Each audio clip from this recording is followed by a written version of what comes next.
in our collaboration, but we also need to work with it in our own activities. Like all societal sectors, we need to reduce our emissions and work with that.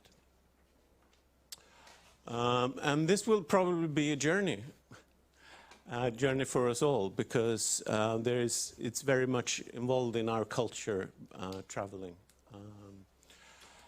And the carbon emissions from universities comes from many different areas. For many universities, the most important source is heating and electricity. But for universities like KTH, and I guess for most universities in Sweden, it's traveling, because we have fairly carbon neutral electricity in the heating systems. So traveling is the dominating source of CO2 emissions and contribution to climate change from KTH. So we need to work with that. And what have we done? What are we doing? We had some targets. That's a good start, put up some targets. We had some targets for the period 2012 to 2015. And the target was to reduce our CO2 emissions from traveling by 10%. And they were reduced by 19%, 19. So quite a lot. And we were a bit surprised. Because we don't know why they reduced. We didn't do anything particular. It more or less happened. It could be some statistical errors, but we don't think so. We think there was an actual reduction. And I think that's interesting, that we can sort of reduce our emissions without hardly noticing it. That's a lesson for us. So then we have a new environmental program and new environmental targets. So for the period 2015 to 2020, we have the target to reduce the emissions by 20%. And there's a background for that, and I can tell you more about that. But anyway, 20%. And so far we haven't been doing so well, because last year the emissions increased instead by a couple of percent. Not much, but still an increase, and it could be a statistical error, but still an increase. Not good. We need to do things. So what we have started doing are several things. We have started working, doing a travel survey, trying to understand who are traveling, or how much are we traveling, etc. And based on that, we will develop some sort of action plan for how to reduce the emissions. And of course, there will be important components in that,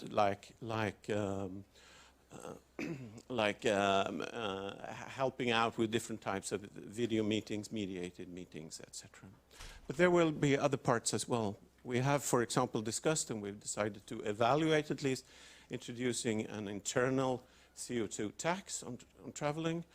And the funds raised from that could perhaps be used for subsidizing carbon-free traveling and video meetings, etc. But that's under discussion, so we would be happy to have your inputs on that, because of course we will get some opposition, so we also need support for people who think these ideas are good.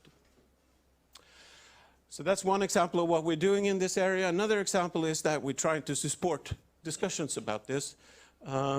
We supported small projects carried out at the Division of Historical Studies and the Environmental Humanities Lab called the Traveling Scientists, which resulted in this very nice little brochure. It's over there if you want to take a copy. As I said, we need to discuss these issues much more in the future. And also, I'm very happy that this seminar is organized. So thanks to all people at KTH and Uppsala University and other places who are organizing this seminar. And we're of course very happy to have Kevin Anderson here. Kevin is Professor of Energy and Climate Change. He's the Sennström guest professor in Uppsala on climate change. He's also Deputy Director of the Tyndall Center in Britain. He's a well-known climate scientist and also active in public discussions, well-known for not traveling, well-known for engaging in public discussions. He will address, for example, give a talk at the Swedish Parliament on Thursday, I believe, for example. So we're very glad to have you here. Welcome, please. Thank you very much.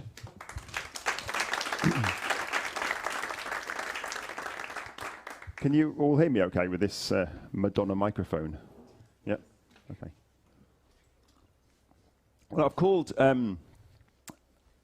this talk Laggards or leaders.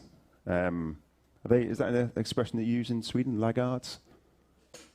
No, it's a laggard is someone who tries to hold things back. So you don't want to see progress. You want to maintain the status quo. You don't want things to change. And I should say, and then I've asked, climate change, the role of universities. And I should say that that I'm basing this on my experience in the UK, not my experience in Sweden, and certainly from what I've heard so far, not from experience of what is happening in KTH. So I will be quite critical of our contribution from universities, but bear in mind that is a very UK perspective, and I've still to find out what it's like here in Sweden. So things may well be different. The outline from a talk is that I'm going to ask first about where do we actually stand on climate change? What do we understand by the importance of climate change, and what's our position on that? That the universities, and as I've emphasised here, the UK, we have acquiesced to closing down the debate on issues of climate change, how we've done that and why we've done it. I'm then going to focus in on carbon budgets, about how important they are in framing the agenda on climate change. And we spoke last week, Isaac and I, at the Energy Agency, the Department for Energy, and they hadn't actually even used carbon budgets in their advice to government here. Then asked the question, was Paris rhetorical guff? Was it just something we all went along to and signed but didn't really think was important? Or was it actually a genuine commitment? And if it is a genuine commitment, which I'm assuming it is, I'm taking the policymakers at face value, they are being honest, then what mitigation rates do we need to deliver for 2 degrees centigrade? And if we do choose to succeed, what is the role of universities in that? I think that's yes. So I'm going to start off with this slide, which I've just only quite recently produced. I've used it at a couple of presentations, just asking where are we? Where is our position individually on climate change? There are denialists, and there are probably no denialists here, and there are probably very few in Sweden. Most of these seem to be in the US, and that the world is 6,000 years old, and that God's put fossils in the ground to trip us up. So that there's that sort of view of the world, and you can't argue with those people. They have a completely different worldview that is beyond any sort of scientific probing. There are also other people who say that the science is fundamentally flawed, but I think there are very few of these now that are actually out there. Most of those people have become skeptics rather than denialists. In terms of the skeptics, there are those people that agree with climate science, but argue that the sensitivity is low, so we don't have to worry too much about it because we won't see much of much of a rise in temperature. And there are others who argue that the impacts will be small, and anyway, the economy will be much bigger. And I think both of those have some cogency to those arguments, so we can't dismiss those people out of hand. They make some valid and important points, even though personally I think often the individuals making them are not particularly nice individuals. There are the incrementalists, and this is where I think we in universities typically reside. That the science is correct and climate change is very important, but there are CO2 price, and I've graded it out here, but utopian technologies can deliver 1.5 and 2 degrees C as in Paris, and it can all do that within the current socio-economic paradigm. And that's where I reckon 99.9% of us who work on climate science actually reside. And then there's the other group, which is where I think we should reside, but we've not managed to move there, the radicals or the realists. Science is correct, climate change is very important, but mitigation for 1.5 and 2 degrees C is incompatible with economic growth in the short to medium term anyway, maybe in the longer term is fine. And that climate change a la Paris is now means in 2017, after years of failure, a profound system change. But we're not prepared to accept that one. So we generally, I would say as academics, we sit fairly squarely in the incrementalist group. My pre-Paris provocation that I made on quite a few occasions was that in developing 2 degrees C emissions scenarios, that we have fine-tuned, we've used questionable assumptions and fine-tuned our analysis to fit with the political and economic paradigm. So I think we have done that as an academic community. And I would say that universities have been co-opted by short-term power, or at least the desire not to question it. And is there any wonder for this? This is taken from the UK research councils that fund UK research. This is from their main documents that they hand out now to all universities. The EPSRC, that's the Science, Engineering and Physical Science Research Council. So they fund the sort of more technical and then sort of physics and chemistry type science. There are, here it says that leading universities need to become centres of innovation, entrepreneurship, commercial success to fuel growth. The ESRC, which is the Social Science Research Council, Economic Performance and Sustainable Growth, the strategic plan, a focus on how to achieve sustainable economic growth. The Natural and Environmental Research Council, who fund things on, I don't know, eggs to do with penguins or worms and things like this. You think, well, this surely must be far removed from worrying about economic growth. Natural Environment Research helps meet the UK's innovation needs and supports economic growth. Their strategic plan is actually called the Business of the Environment. Horizon 2020, a means to drive economic growth. Across the board now, everything we've got to do has to feed into an agenda of economic growth. And we have stayed quiet about that. We haven't said that's wrong or right, which I think is actually our acquiescence. We have consented to our silence. So my post-Paris provocation has got worse, that forget fine-tuning, that we'll happily take a sledgehammer to academic integrity. Just give us some funds and we can prove anything. We can show that 2 degrees centigrade and 1.5 degrees C in economic growth are viable. No doubt if the policymakers asked us for 1 degree centigrade warming, we'd say that was viable with economic growth as well. We dare not question economic growth, even if we think actually quietly in our silent moments in our offices that cannot be reconciled with our research. We will not question it, or very seldom. So I think we have collectively acquiesced to this agenda. And as I said before, this is informed much more by a UK perspective of universities, and I'm still to find out how Sweden lies within that. Going back to Paris, or thinking about Paris, the backdrop to it, I think, is important to bear in mind that the first IPCC report came out 27 years ago, which is longer than some of you here have been alive. 27 years we have known everything we needed to know about climate change to respond to it. The first Rio summit was in 1992. Quite a few of you here still weren't born, I would guess, in 1992. So people of my generation, anyone in here with grey hair, no hair, or dyed hair, we have fundamentally failed your generation knowingly. We have chosen to fail your generation. And you have to remember that, and actually blame us for it, and push us harder to change now. The emissions this year are going to be 60% higher than they were at the time of the first IPCC report. So despite all this knowledge, 60% higher emissions. That is a period of abject failure. And we must remind ourselves that that is what we've managed to do year after year. So when we just paint these rosy futures about how easy it's going to be, we have to think that we have not found it easy so far. It's much more challenging than any of us ever thought. And it gets more challenging every year because we know that the temperature links to carbon budgets, not to some long-term target. It doesn't matter what we do in 2030. It doesn't matter what we do in 2050. What matters are carbon budgets. These are now enshrined in the IPCC, the last set of IPCC reports. And in the UK, well, myself and some colleagues have been using them since 2005. So it's not about long-term targets. The problem with this reshaping of the agenda from long-term targets to carbon budgets is that the more we emit today, the less we can emit tomorrow. And that has profound political repercussions for how we run our society, how we run our universities. Just to think about this graphically, because carbon budget frameworks are not something that many of us are that familiar with. So just to sort of outline it a little bit, this is our carbon budgets, just diagrammatically here, going up, and we'll come down at some point. And what matters here is the area under the curve. It doesn't matter what happens in 2030 or what happens in 2050. And if we delay mitigation today, then we have to compensate for that later on, if that is possible. Of course, that compensation may not be possible. And that means you have much higher mitigation rates. And as it is now, I'm going to show later, the mitigation rates are far beyond anything we would yet countenance. So we don't know how to deliver the mitigation rates we have today, let alone what we would need if we continue to fail. Going back to the Paris Agreement, and this is the document, 32 pages of text, not the most exciting read, but really a very important document.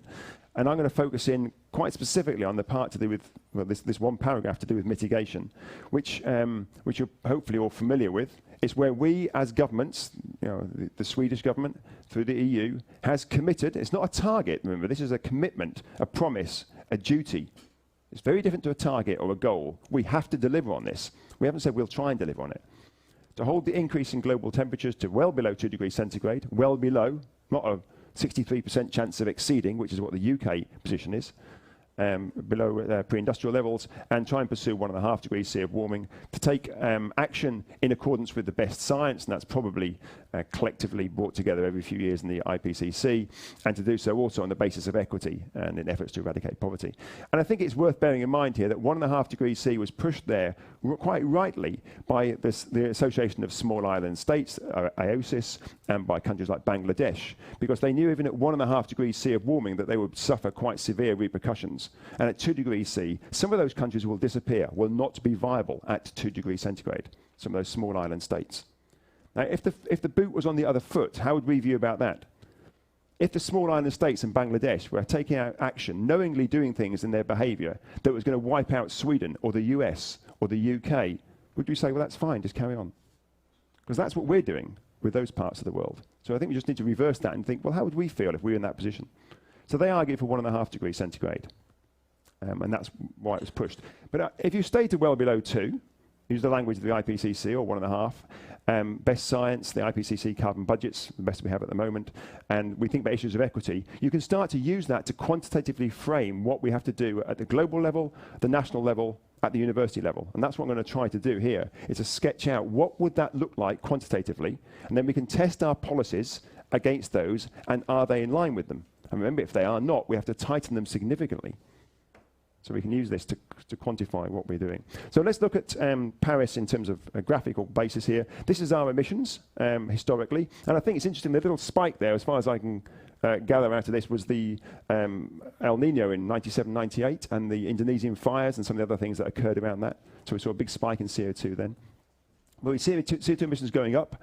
And before Paris, we were heading broadly on the line of RCP 8.5. So according to the International Energy Agency, somewhere between 4 to 6 degrees centigrade of warming. And we can't be too precise about that, because there's a lot of uncertainties, particularly the warmer it gets, the harder it is to understand what the feedbacks would be. But we're heading towards that sort of level of warming. With Paris, and that's significantly come down to somewhere like 3 to 4 degrees C of warming, if you add up all of the pledges that were made at Paris. But let's also be really clear about that. We're not there because of Paris. We're there because of the bankers' collapse to fight the global economy. We're not there through judicious climate change policies. It's simply because the economists got it wrong, and fundamentally got it wrong. And that's the reason we've shifted down to that sort of level. So we would be on RCP 8.5 if it wasn't for that big change in global growth. And we've signed up to stay well below 2 degrees centigrade. And the carbon budgets from 2017 for that are around about 800 billion tonnes. That's what we have from 2017 to spend in terms of CO2. And that's actually slightly more than the IEA have recently put out in one of their reports. And it's slightly higher than the Rockström paper that came out last week. So that's a fairly optimistic budget. And that's what it looks like. If you play out 800 billion tonnes, it looks like that. That's not we don't hear that message anywhere. That's far beyond anything that we've heard discussed in the press. And I'm not going to go into why that is today, but the broad reasoning, I'm sure we'll be discussing at the Parliament building on Thursday, is because we are assuming that negative emission technologies will work. But if they don't, that's the sort of framework that we have. The argument I would make here is that this is politically very challenging because it requires us to make immediate and very significant reductions in our energy demand. Because we cannot build our way out of the problem. As an engineer who spent a lot of my former life designing and building offshore oil platforms, engineers can do a lot. We're very good if you give us the funding and the time. But the problem here, we don't have that time. So we cannot build our way out with low-carbon power stations, whether that's renewables or nuclear, whatever it might be, in a fast enough rate. We cannot electrify the energy system fast enough. We know what to do for that, but that will take us several decades to do that, even if we started today, which we're not really. We're just playing at the edges at the moment. We also need the low-carbon supply. It's really important, but we need to reduce energy demand. So we need both of those. And I'm not going to focus on those today, because that's not the purpose of today's talk. But that's usually what I end up focusing on, what we can do on the technology side, and what the gap then is between the technology and what we need to do in terms of staying within this carbon budget.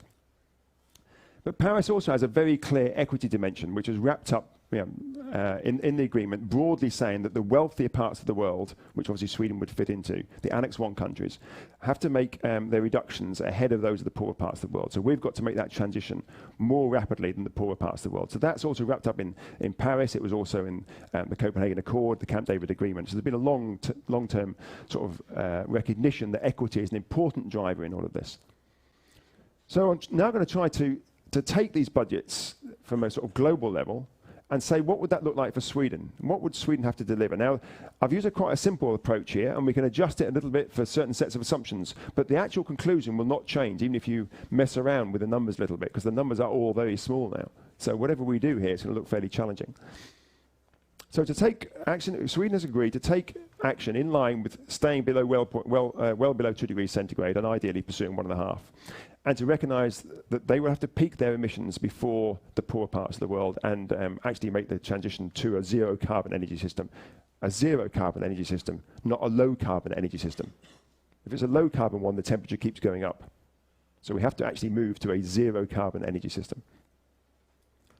So the IPCC provided some very helpful guidance notes to policymakers in translating the language that we normally use, adjectives, into probabilities, because you've got to make this transition from well below. What does that mean? If a scientist is trying to look at carbon budgets, what is well below in a probability space? So I would argue that well below is something like a likely chance of. I mean, that's a fairly conservative reading of it. You could say well below is really a very likely chance of. And pursue 1.5, well, it's not quite so enthusiastic. It's pursuing it. It's an unlikely chance of 1.5. But if you use their framework, that starts to give you the probabilities for those temperatures. And then you can go to, I've used here the table 2.2 from the synthesis report, and you can then start to look at what carbon budgets relate to those probabilities. So what carbon budgets relate to the commitments that we have made in Paris. And broadly, we have somewhere between 850 and 1,000 gigatons to spend. But notice that this is from 2011, not from 2017. And since then, we've used a large proportion of those budgets. So that gives us the budget framework. We have to make allowance, which I'm not going to go into in detail today, for emissions between 2011 and 2017. And that, we emit about 40 billion tons a year of carbon dioxide into the atmosphere. And we've also got to make allowance. There will be ongoing deforestation and ongoing industrial process emissions. We have to think about those if we're going to focus down on energy, which is my focus. So this reduces the whole global energy carbon budget significantly. We now have about 500 billion tons, if we want to stay, if to pursue the unlikely chance of 1.5 degrees centigrade, 500 billion tons. Remember, we emit 40 a year. So in KTH, you've got to do the maths very quickly on that. You don't have many years, 12 years, and you've wiped out that budget, 12 years. Remember, we're not going to review the INDCs or the NDCs as they are now until 2023. That's 300 billion tons or so from now. For 2 degrees centigrade, for a likely chance at 2 degrees centigrade, a temperature at which many people will die. They'll be poor, there'll be very low emitters who did not cause this problem, they'll live a long way from here, and they'll typically be non-white. But we know that's the case, and yet we have continued to not make the changes that are necessary. And what's that budget? About 650 billion tons, so still very small indeed. So how would you apportion that out to Sweden? What's Sweden's role in this? Well, let's imagine, and I'm not going into the details here, let's imagine that the poor parts of the world, characterized by Annex 1, but dominated by China's emissions, which are still, from a consumption base, far lower than those of the West. Let's imagine that they have a very ambitious program for reducing their emissions. That's going to take up most of the budget. If you want to ask me about that, very broadly, it's assuming that they peak by 2025 and reach 10% per annum mitigation rate by 2035. So massively ambitious for the poor parts of the world. What budget is left for the richer parts of the world? You've now got somewhere between 50 and 100 gigatons that's left for the wealthy parts of the world for 2 degrees centigrade. And there is no budget left for 1.5. So even the most ambitious scenario I could imagine for the poor parts of the world will wipe out the carbon budget for 1.5 degrees centigrade. There'll be nothing left. So I would argue that 1.5 degrees centigrade from a budget point of view is no longer possible, unless you want to rely on negative emission technologies. So perhaps we should research those. I think we should do, but we should assume they do not work. And if they work, perhaps, if we focus on 2 degrees C, perhaps we can bring it down to 1.5. If you go to 2 degrees centigrade and apportion it out to Sweden, and I've used here, I've just grandfathered it on the average proportion between, I think it was 2000 and 2015. You'd have somewhere between 170 and 340 million tons of CO2, thereabouts, to spend. And what's our emissions in Sweden at the moment? 44 million tons? Something like that?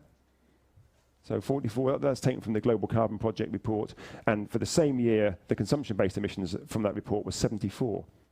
So you start to realize that in 3 to 4 years, the lower end of that budget will be consumed. So Sweden has to, at current rate, Sweden will need to be zero in 3 or 4 years from now, zero carbon. So the headline message for Sweden is that if you assume Sweden wants to meet its Paris commitments, not its targets, but its commitments, and you assume that its policies want to have a scientific foundation, which is not an unreasonable thing to do, then it needs to mitigate at over 12% per annum, starting now, and it's already, when I say starting now, if you do the calculations, it's from the start of 2017, so we're 2.5 months late, so it's a slightly higher percentage rate than that. And actually, that's at the optimistic end of the budget range. At the pessimistic end of the budget range, it would be over 20% per annum, starting now. To reduce emissions by 2025 by around 75%, 75% cut in emissions by 2025. That would be across Sweden, so universities should be at least delivering the same thing. And basically, fully decarbonise energy system by about 2035. This is a completely different framing of the challenge to what we've heard elsewhere. Though I must admit, what we're seeing the last few months with the IEA report and with the Roxham report, there's a broad agreement that this sort of agenda is there, but they don't then split it out between the wealthy and the poor parts of the world. They don't take account of any sort of equity dimension. So what's the role of universities in this? These are relatively new slides I was putting together yesterday, so we'll see how they work. University research has been central, firstly, to understanding climate science. It's been central to understanding the impacts, adaptation, and mitigation. So we in universities have actually played a very significant part in framing that agenda. So we should understand the issues. We can't claim a deficit model. You know, we know everything there is to know about climate change pretty much in universities. But from a mitigation perspective, the analysis has remained very narrow. And I'm focusing here on the mitigation. And the next few points I'm going to put up are not meant to be critical. They're just trying to observe my observations of from where has the information come. So the sciences have been heavily involved, from physics through to ecology. So 9 out of 10 of the sciences are there, maybe 10 out of 10. Economics, well, not quite so full range of economics. It's been dominated by market economists, very few ecological economists. People from other forms of economic schools have not been engaged in that agenda very much anyway. So 7 out of 10 for them. Engineering, you'd think that a lot of engineering would be involved, but I would argue only about 6 out of 10 because we're almost solely focused on the supply side. There's been very little detailed work on the demand side. There is some. I'm not saying there isn't some work out there, but very little relative to what could be delivered on the demand side. So I still think we're focused much more on the supply than the demand. The humanities, our lessons from history, they've hardly engaged at all. They've hardly been involved in that debate. I mean, there is some peripheral engagement, but hardly at all. The social sciences, we've had a bit of work from behaviour and from practices, but again, not very heavily involved in the debate. And that's the same for philosophy, thinking about things of ethics and equity. We make these assumptions without really engaging with the philosophers about what would that mean. And if you went to political science, well, we barely discuss issues of democracy or world trade. These things are just, just touched on as a question in an event. That's all. Very little research on there, so 1 out of 10 for them. And the arts, really essential here. How do we communicate the sorts of messages that I'm talking about here in a way that engages the wider public? They don't want to see PowerPoint slides and listen to discussions on climate change. They need it translated into a not dumbed down, but translated into a different form of language that engages with their day-to-day lives and experiences. So the arts haven't involved in that, but they're really important in communicating the sorts of things that we talk about and that we might engage with and find quite interesting into a language that's amenable for them, but without dumbing down. And I think this really narrow thinking has led us to a whole litany of scams. It's not solely related to the fact we haven't thought more widely, but I think because we've basically had scientists, some economists, and some engineers involved, and we've pretty much ignored the rest of this sort of academic suite of disciplines, that we've had things like offsetting, paying other people, usually the poor people, to diet for us. That doesn't work. If you want to lose weight, you can't get someone else to cut out the chocolate. But we tried that with our carbon emissions. We then thought that was a good idea, so we sanctioned that at the national level, so that countries like the UK could go for fracking and the aviation industry, and then still claim to be reducing its emissions by asking Ghana to cut its emissions or Nigeria to cut its emissions. So that was the clean development mechanism. We had the emissions trading scheme with so many permits issued that it barely tickled the high carbon industries, but we could claim that we were doing something about it. We then have negative emission technologies, or we now have negative emission technologies. and biomass energy with carbon capture and storage. So we're looking to roll them out at scales that are almost equivalent to what our biosphere does in terms of absorbing CO2, that sort of order of magnitude. And if that fails, we've got geoengineering. This is our litany of scams. When are we actually going to try mitigation? We have spent 27 years choosing to do everything else than reduce our emissions. And universities are supposed to be thought leaders. That's what we're paid to be. We're not paid to be plumbers or car mechanics. We're paid to come to university, use the grey matter between our ears, and think of the world differently and come up with new ways to respond to issues. But our thoughts have been dominated by these sort of technocratic approaches, low carbon energy supply technologies, price mechanisms, carbon taxes, trading, these sorts of things, negative emission technologies, now geoengineering. This is what's dominated our discourse on climate change. This isn't thought leadership. These are the only things that seem to be in the literature on climate change. To an extent, the Rockstrom paper is interesting, but actually I think that sort of supports that view. When you look at that, it's those things. It's prices, it's negative emission technologies, and it's low carbon technologies. That's the approach that's taken. There's nothing in there about high carbon lifestyles, nothing in there about rationing, social engineering. I'm using that word in the positive sense. We're looking at the dictionary on the way over here. There are different ways to interpret engineering. There's no discussion of those sorts of issues, or hardly any discussion of those things. These are the sorts of things that the other lenses that would be focused from the other disciplinary ways of thinking. Those lenses would focus differently on this issue. There's a whole sort of terrain of intellectual thought that needs to be sort of pursued and some sort of new endeavour by the other disciplines. And so far they have remained relatively quiet. But as I pointed out at the beginning, that's partly because our funding regime plays against the sorts of messages they may come up with. The question that would often be asked, I think, is, but do those things really matter? Could you actually, by thinking about our lifestyles, issues of rationing, what we do, rather than responding with the technology, would that have a big impact? Well, I would argue the technologies have not had a big impact so far. 27 years and our emissions are not come down so far. There's a huge asymmetry in CO2 emissions. About 50% of global emissions come from 10% of the global population. And if you look at the US, the top 1% of US emitters have carbon footprints that are 2,500 times the bottom 1%. Just think about that.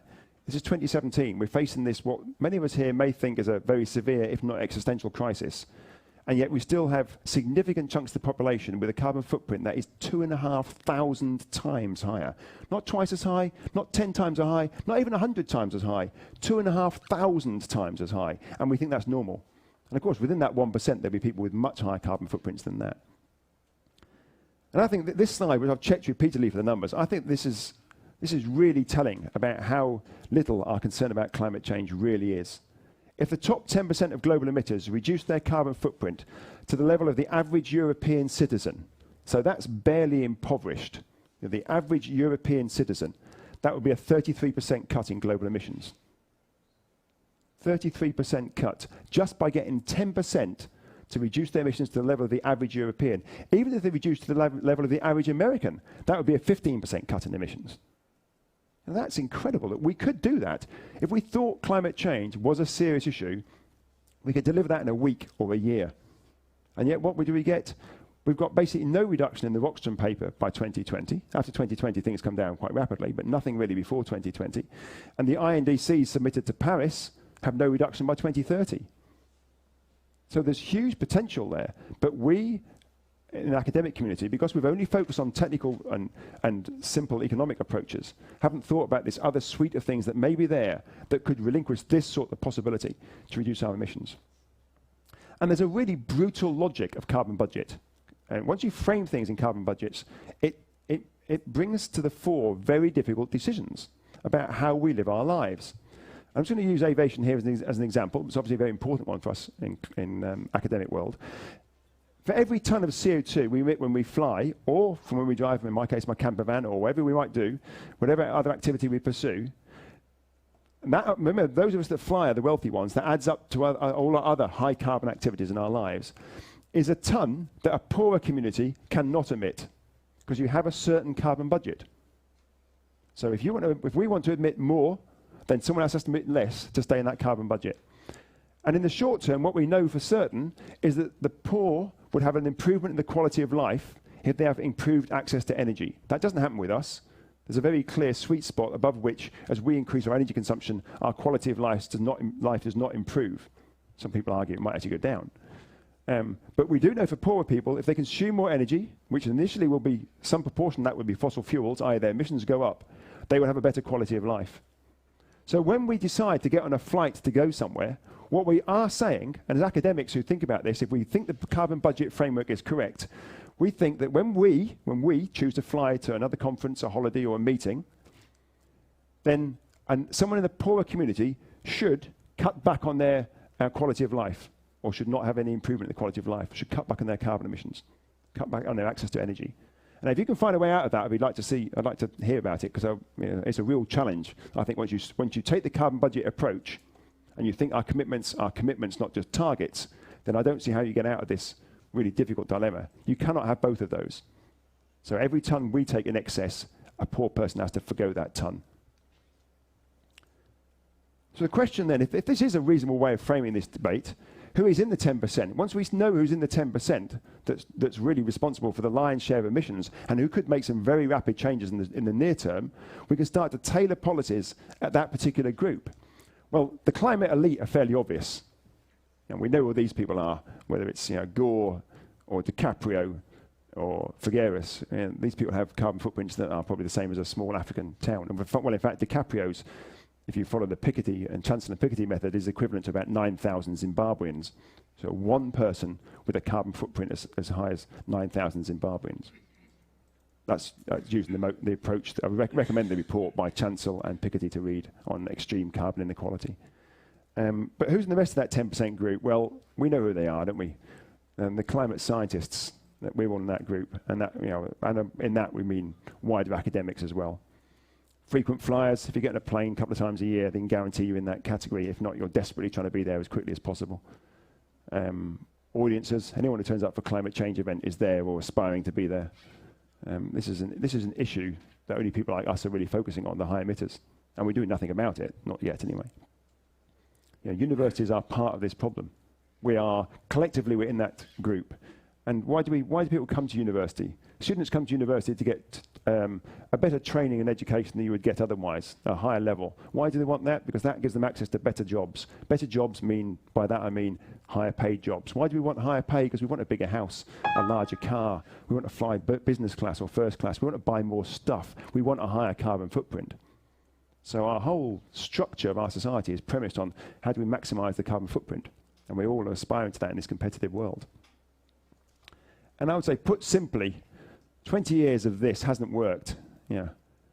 We've jumped on planes, we've flown to Paris, Bali, Cancun, Rio, quite nice destinations really, aren't they, to meet with our friends and chat in restaurants in these places and call it a cultural exchange. And we've yelled at little people beneath that they need to cut their emissions. That hasn't worked. It partly hasn't worked because actually credibility does rely on us starting to respond to what our research suggests is necessary. This is a really interesting paper, and there's other work out there now, that shows that the credibility of an academic's research improves if what those academics do is broadly in line with the research. Maybe not rocket science, and maybe anecdotally we think that is obvious, but the paper actually has a really interesting approach and technique for doing that. So I think it's we need to think about that if we demonstrated leadership within our universities, other people might take our messages from our research more seriously. I've written this is my assessment as a UK university research report card. What would I say about our university system in the UK in relation to climate change? So the subject is climate change. The ability, well, A+, we know what we need to do. We have the ability to do it.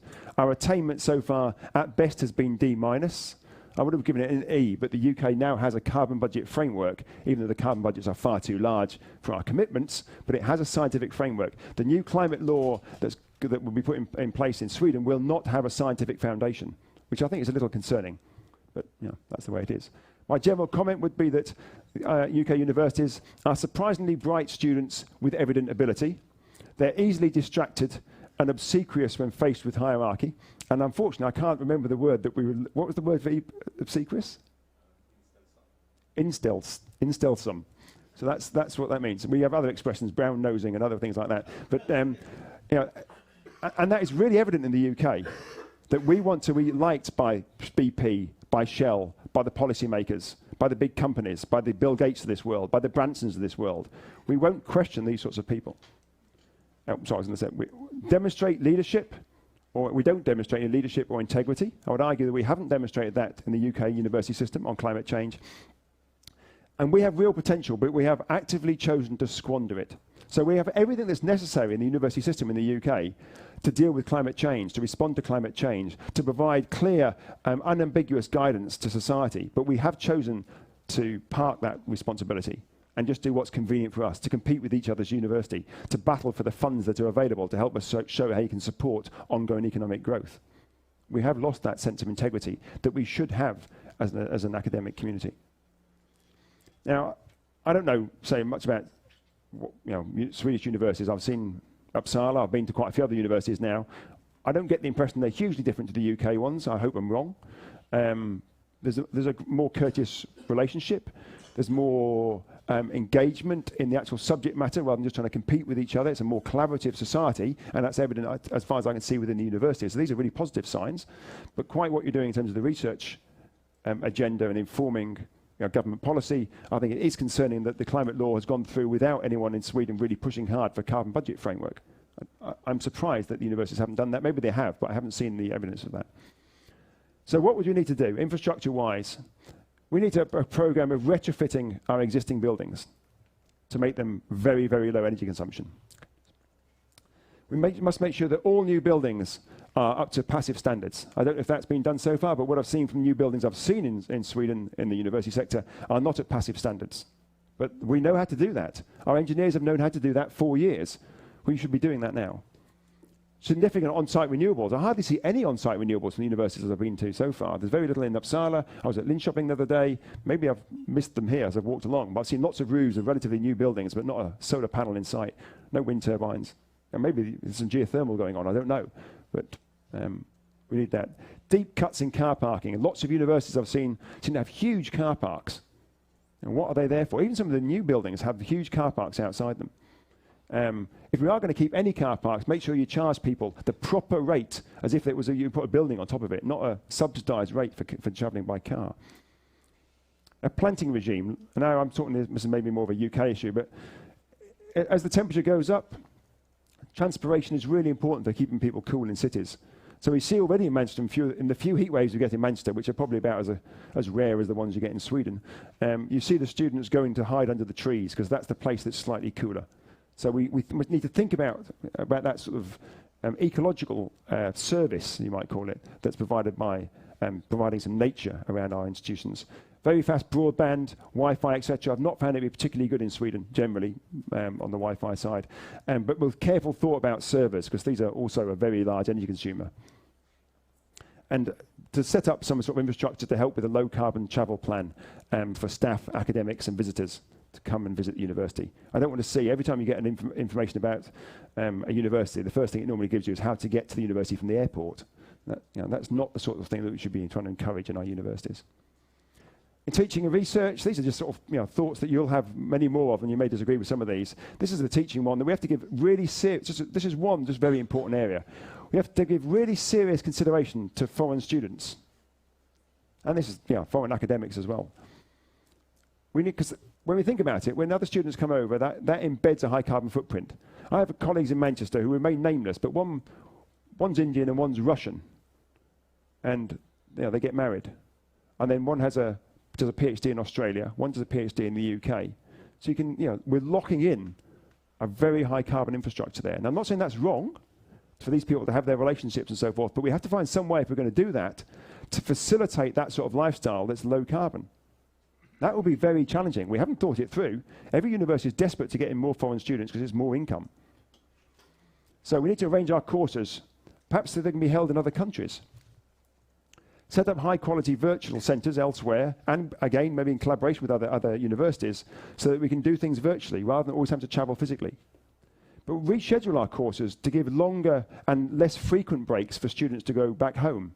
So maybe they go back home for 4 months rather than, every 2 or 3 years, rather than going home every year for 3 weeks. So we'll have to think how we're going to try to deliver this. Very, very difficult to do.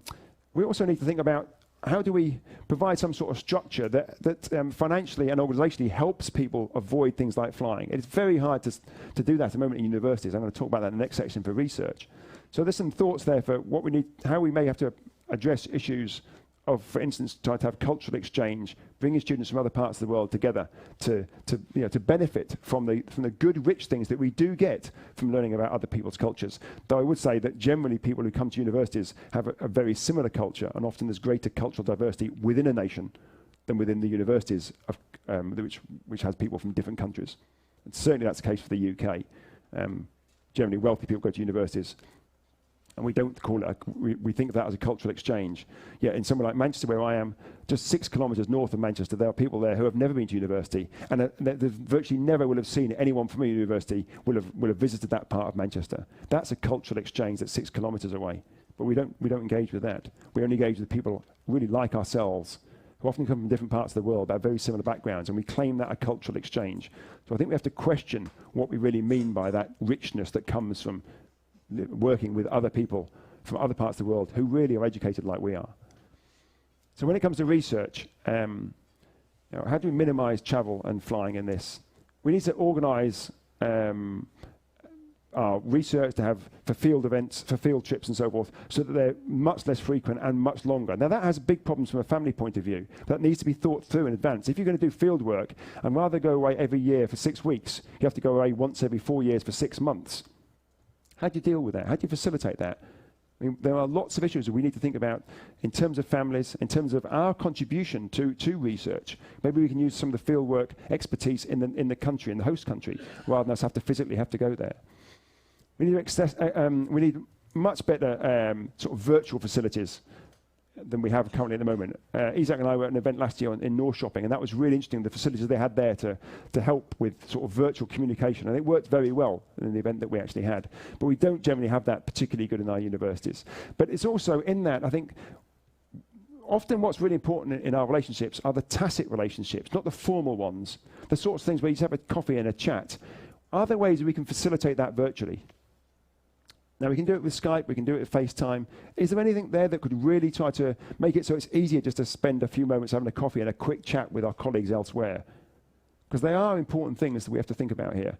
I'm not trying to say we shouldn't have these cultural links, these important tacit relationships, but we have to find ways of doing it differently. We need to provide admin support and financial support to help with long train journeys and travelling by ship. I mean, it's easy to travel by train. The university travel agents are very good. Sorry, by plane. University travel agents are very good at organising that. But ask them to organise a train trip, and as we discovered in Uppsala, they were completely lost as soon as the train goes outside Sweden, they had no idea what to do. So I think this is an issue we need to think about internally. Why the focus on aviation? 6.5% of emissions, this is my estimate from looking at the figures, come from aviation, about 2.8 million tonnes, I think, in Sweden. Aviation is set to expand. Despite utopian technical solutions, in the 2°C timeframe we have, we're not going to find an alternative to kerosene at scale. We might do in the longer run. It represents a disproportionate proportion of our percentage of our university emissions, and flying is emblematic of the challenges that we actually face. Many people that fly often take the taxi to get to the airport and the taxi the other end.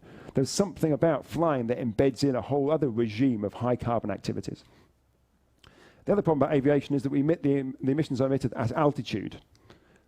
When you emit at altitude, you reduce the NOx emissions, reduce the amount of methane in the atmosphere, which is a good thing, but increase the amount of ozone, which actually increases climate change. There's also the issue of vapor trails, the contrails that come out the back, and these can actually stimulate cirrus clouds with additional warming. If you add this together, in fact, not even including the vapor trails and the cirrus clouds, which are very complicated and large uncertainties, but could have a huge amount of warming, then the amount of warming we've seen historically from aviation is probably about twice that we've witnessed from the CO2. But these uplift factors, you've got to be really careful. They're misused by NGOs. They're misused on some of the aviation calculators. When you think about the future, you can't just multiply the CO2 emissions by 2. or by 4, or whatever figure you might use. It's a much more complicated relationship than that. You have to think about what else is going on when you work out the relative radiative forcing. But nevertheless, aviation emissions, because of where they're put into the atmosphere, have an additional warming effect. And I think this is from Peter Kalmus here, who's an atmospheric physicist at Caltech. He stopped flying in 2011, and he wrote quite an interesting piece about it recently. And he found that when he looked at his carbon budget, 2/3 of his budget related to his flying, of his carbon budget. Now, I can't find out if he used an uplift factor or not in that, so I will email him, try and find out or not. But that's still, nevertheless, it's a very large portion of emissions from aviation. And here's he notes, he was one of the people that did not fly that often compared with many of his other colleagues. So I would think that's probably not too dissimilar to many of us in academia who regularly fly, that our emissions are, all of our other emissions are dwarfed by the emissions related to our aviation. Climate change demands system change. We left it for so late, we're no longer going to respond via technocratic solutions, technologies and economics. They're not going to deliver enough. They're important, but they won't deliver enough. The logic of carbon budgets begs profound questions about our norms and our paradigms. And these are some final thoughts about what this might mean for us in universities. We need 12% cuts at least every single year starting now. 12% every year. And 0 carbon universities by 2035. That's everything. That includes our field trips and our flying and everything else that goes on within the university. We need to be thought leaders and not to be afraid to question the status quo. And I would argue we have been for a long time. Remember, it's ideas that matter, not hierarchy. Whether it comes from the janitor, whether it comes from some Nobel professor, it doesn't matter about who they are. As Richard Feynman says, it's the ideas that matter. And that often means it's people in hierarchy and older people generally are locked into the paradigm. They very seldom come up with new, novel, worthwhile ideas. So often it's the younger people who are lower down in the pecking order of a university who have the novel, thoughtful ideas. Fight for independence from government, industry, and other influence. We are supposed to be independent academics. Our research may be guided by requirements of society, but we should be independent of them pushing what we need to do and what we need to deliver in terms of conclusions. Ignore political and economic sensibilities, but be courteous. It is not our job to concern whether people like or dislike our research findings. The only thing that matters is do they agree or disagree, and there's a big difference between dislike and disagree. We are only interested if they disagree. We're not interested if they dislike them. Communicate clearly our results and our conclusions. Do not sweeten the pills. It is not our job to spin the message. It is not our job to sweeten the pill. Other people may have to do that. That may be their legitimate job to make it a more attractive message. But if we spin the message, and then someone else spins the message, and someone else spins the message, in the end, the message is completely lost. The job of universities is to do their research carefully and diligently and communicate it robustly and bluntly with no ambiguity if possible. That doesn't mean to say we may have uncertainty wrapped up in there, though. Be vociferous when our research is misused. So if our research is used and not used appropriately, and that often is the case, then we should make a noise about that. We should emphasize that that is the wrong use of our research. It doesn't matter who's doing that, whether it's done within our own university or whether it's done by policymakers or industry. I think we need to foster an environment of interdisciplinary. What happened there? Well, I have to guess that one now. We have to foster an environment of interdisciplinary research. We're not particularly good at that in universities. We're starting slowly now, but we need to bring together different sets of disciplines to work together on issues and actually spend a long time together, as in years. They need to learn each other's language, so they infuse each other's methods. But that's not at the cost of disciplinary research. We still need detailed disciplinary research, and we're very good at that in universities. We've got 2,000 years of reductionism that's brought us to a good level. What we're not good at is interdisciplinary systems level research. And I think that was my final note on that. So I have always finished off with a final quote, which actually I can remember anyway, but I will put it up if it's there. Oh, so there we go. Don't know why that happened. Let me just cancel that. So that's the final quote. I always use this one to finish off with. At every level, is it going to come up? At every level, the greatest obstacle to transforming the world is that we lack the clarity and imagination to conceive that it could be different. And I think this is particularly appropriate to universities because this is what we're paid to do. We're paid to think about the issues and then imagine how you would get your way out of those issues. What are the solutions to those things? But that's not good enough just to imagine that. We have to provide clarity then to how would you deliver that? What would it be necessary for industry to do, for policymakers to do? What would be necessary for those people that organise our universities to do to deliver on a low-carbon future, a zero-carbon future from an energy perspective? So I think that Unger's quote really captures the dilemma we're in, that currently we're not prepared to imagine different futures, and therefore we're not prepared to give any clarity to government. And we have all that expertise at our fingertips. We need to be delivering on that. It's our job. We are paid by society to actually fulfill that role. And I think so far we've abdicated that responsibility. So on that positive note from Robert Unger, thank you for listening.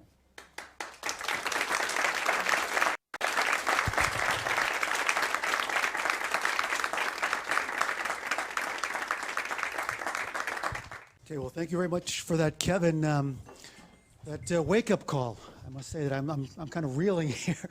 Felt like I've just gone an hour with a black belt in carbon math, and it was really a bit of a bitter pill that you gave us. You said you should not sweeten the pill. You certainly did not do so. You really gave us, I think, the message that we needed to hear as academics when you introduced this category of the 10%. I said, oh no, he's talking about us.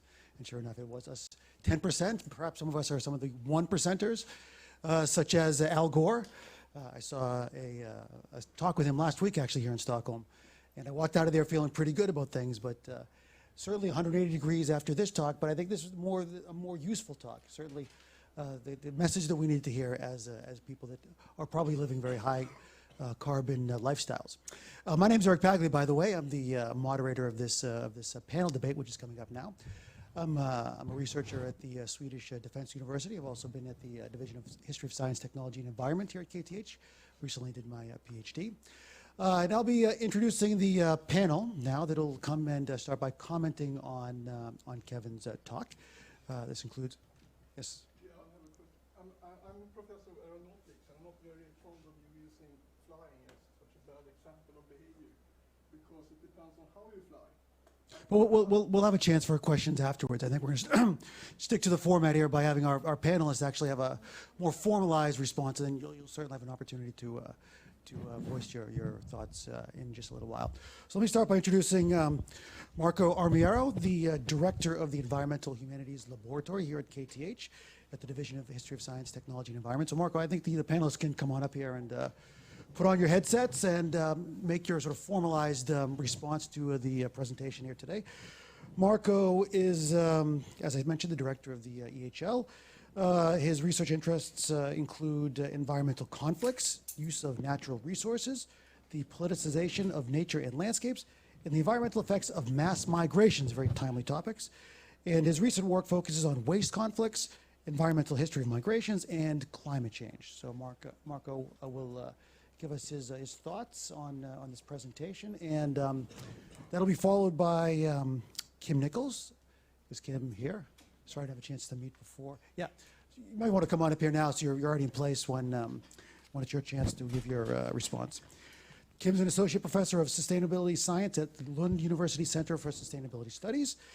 Her research focuses on advancing scientific and policy solutions for global sustainability, particularly food systems under climate change, and understanding interactions between human and environmental systems, including ecosystem services. And she's also contributing to the ideas for the hashtag Flying Less, which perhaps you can say a few words about as well. And our third panelist today will be Annelie Ekblom. Is Annelie here? Yep, over here, Annelie. Who is the director of the Center for Sustainable Development at Uppsala University and SLU. And her research over the past few years has centered on socio-environmental dynamics. And she's also interested in the intersection of society, policy, and environment in present-day debates and practices of sustainability. So please, short responses, then we'll open up the floor to questions from the audience and your comment as well, sir. Okay. Should go ahead, Marco. Yeah, sure. Okay. I don't know if it's working, actually. Is it? Yes. Okay. Thank you. Well, first of all, thank you, everybody, for being here. It's really a pleasure, and I am very happy that we have been able to, So I think that we are working precisely in this direction, even if I do think that we are really a minority report. I cannot, judge, the place of the humanities in this field from my very, narrow perspective, which is that of the environmental humanities. But I do believe that we are going in the right direction. The second thing that I would like to say is something about, you said at a certain point that what we need is a system change, no? And I completely agree. I completely share the idea that what we need is a system change rather than some kind of technological or economic solution. And maybe what I want to say in my 5 minutes is something about the role of universities. I do think that the university are and can be important agents for social and radical transformations. I am an historian by training, and if I think historically, universities have been extremely important in many social transformations. I am thinking about, the 68 May, the anti-war movement. I am thinking about the anti-apartheid movement in South Africa. I am thinking about what is going on now in the university in South Africa. I am thinking about also the other kind of mobilization that has been happening in the university. So we can, and we have been, relevant agent for radical transformation. So however, and this is maybe my point, is that, well, we need to repoliticize the issue. I think that we cannot be neutral. I think that once a very famous radical historian from the US, Howard Zinn, said that you cannot be, you cannot be neutral on a moving train. The train is moving. You cannot just be neutral on a moving train. So I think that we need to repoliticize the issue, because without being radical, without asking for radical transformations, I think that we will not even get the very small reforms that we might look for. To give a simple example, if the European societies were able to get, the welfare that we had for so long, it was because there was a different horizon. I mean, many times the kind of reforms that we got were not because we were looking for the reforms, we were looking for another word, and in the end we got a better word, right? So I think if we stay with the idea of, just, try to get something a little bit done, I think that we will not get even the little things done. So we need radical thought. About flying less and the aviation problem, well, I think it's a very relevant issue. And it's also very interesting for me because it's involving a little bit the relationship between the individual and the society. I must say that I am a little bit bad in this. I mean, my background, my kind of political thinking has always been a little bit more on the structural side, a little bit less engaging with my own and individual choices. And I am saying this like a confession. I don't think that this is a good thing. However, I still believe that there are many things that needs a structural transformation. So while I completely support the issue of flying as a very relevant issue for us as academics, I also wonder what is our stance about, for instance, the divestment that is going on. I mean, do we have, I think that you didn't mention this, unless I was sleeping at that point, but I mean, what about divestment? I believe that we cannot just stop flying and then get, our lab funded by BP or Shell. I think that, thinking about, being coherent, sure, fly less, but also don't get your money from BP. Otherwise, I don't see really well, how these things can go together. Or I can also add that maybe there is an issue also about the kind of, how our universities, how do they invest in general our money? Do we have any ethical principle about this? I mean, putting the money in a bank is not precisely, a neutral act. The banks that do something with this money. So I think that this is also something that us as academics, we might want to think about. And I do believe that there is an important role that we can play, as I said, and I think that it's very interesting for me, this interlocking of individual choices, structural changes, social justice and environmental justice. Because it's true that we could stop flying, but what we think it's a very extreme choice. It's actually happening so much. I mean, how many scholars from Uruguay did you meet in your last conference? How many people, PhD students from Nigeria were in your last wonderful workshop? Nobody. So this stopping flying, which seems, like, the extreme things actually already there. And this is making me thinking also a little bit about this apocalypse. I think that, you know, we are really imagining a future apocalypse because we really don't want to see the apocalypse going on now, today, just in the other room.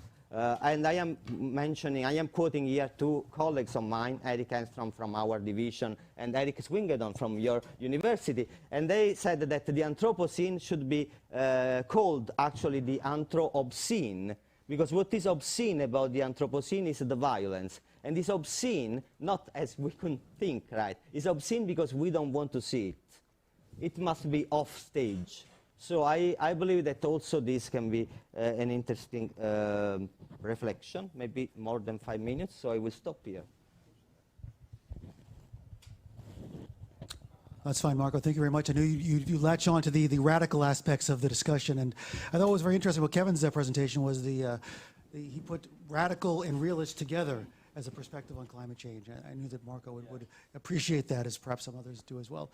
So next up, Kim Nicholas, and your response to Kevin's talk. Yes, thank you very much. Can you hear me?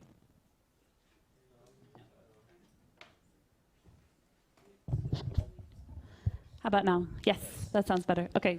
Thank you very much for being here. Thanks for having me, and thank you, Kevin, for one of your trademark, boring, unprovocative, and uncontroversial talks. It's always a pleasure. Yeah, this was not the first report card that I've heard from Kevin, and but it's still shocking and it's still provoking, and I really appreciate it, Kevin, that you have the courage to stand up and say these things, because the scale of the transformation that is needed to meet the Paris Agreement goals is really mind-boggling, and that's something that we are now realizing, that to have a climate that is reasonably safe and compatible with civilization and a good life on Earth requires really huge changes from the life that we live now, and a really fundamental change. So I think that's not an easy reality to face, but I appreciate that Kevin is facing it really head on and is not sugarcoating the pill. I think, as you pointed out, knowing what we need to do is certainly not the same as doing it, and all of us can be guilty of that in our own lives. The chocolate example is certainly very relevant, and we know that we should eat healthily and exercise every day, and that can be a daily challenge. And if we scale that up to a much bigger systemic challenge, which is what the climate challenge is, because it touches on every part of our lives, where we live and how we move around, what we eat, this is really fundamental. But it's really good to face the truth, I think. And the best time to plant a tree is, of course, 20 years ago, but the second best time is today. So it is quite tragic, and in fact, it makes me mad, and also really sad that we haven't done more until now. But that doesn't mean that we can't start now. And I do see a lot of hopeful signs that action is underway and is gaining a lot of momentum. Kevin touched on a new paper from colleagues in Stockholm here at the Stockholm Resilience Center, Rockström and Owen Gaffney and others. And I think that's a very interesting approach, because I think the kind of thing that Kevin has been saying for a long time is starting to get a wider traction in discussions about climate mitigation and the need to reduce emissions. I can sum up that paper briefly as saying that they're proposing a new carbon law analogous to Moore's law, which is about the rapid transformation and getting smaller and smaller of electronics. So in this case, they're saying what's needed for climate mitigation is cutting in half of emissions every decade. Starting, as you mentioned, in 2020, and certainly we don't have time to wait, so we need to start sooner.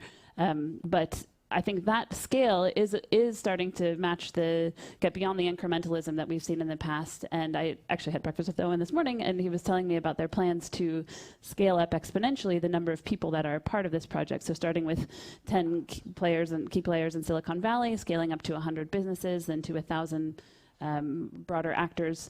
So I think they are envisioning that in a exponential way, which is, as Kevin showed, the magnitude of change that we need to meet the targets. I really appreciate your comments about universities as thought leaders in society. That's certainly a view that I share, and I think it's really important that we take on that role and try to live those values and live up to that role. I think students deserve that, and it's part of our social contract, at least how I see the role of a university. I think that you mentioned the divestment movement. That's something that I strongly support and have been supporting for several years.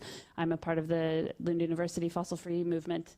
There's an excellent fossil-free organization in Sweden. I don't know where KTH is at with that, but several universities, cities, municipalities, the Church of Sweden, a number of institutions in Sweden have fully divested. Lund University has partially divested, which is a great step, but needs to go much further. And it kind of gets at this systemic change that is needed, that I don't think the university has any business in actively accepting support from the industries that we know are causing the problem, and just are completely incompatible with the carbon budget, as Kevin showed.